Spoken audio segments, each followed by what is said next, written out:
Ce mardi a été marqué aussi par la reprise du push manqué de septembre 2015. Au procès du push, les audiences se suivent et se ressemblent. L'audience tant attendue des accusés n'a pas eu lieu. On a plutôt eu droit à des débats très houleux entre avocats. Ce matin, 2 accusés se sont retrouvés sans défense.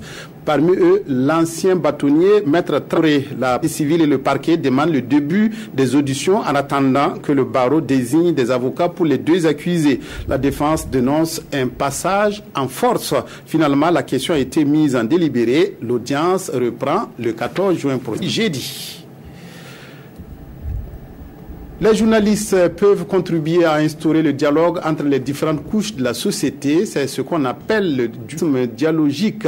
Pour se pencher sur cette notion, des journalistes du Bénin, du Cameroun, de la Côte d'Ivoire, du Mali, du Niger, du Burkina et d'Italie sont réunis depuis dimanche dernier pendant 5 jours. Les participants vont s'imprégner de la notion de journalisme dialogique. Karim Ilboudo, Sartuné Paré à Bobo. Apprendre comment être un journaliste de dialogue.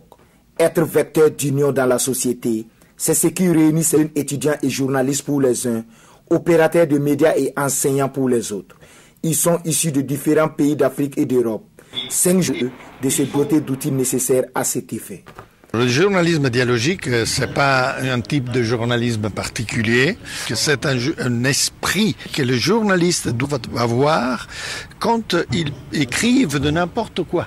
Et c'est une attitude d'écoute, d'attention, de ne pas vouloir écraser l'autre ou simplement ne pas vouloir gagner un scoop, avoir quelque chose qui permet d'être à la une tout le temps.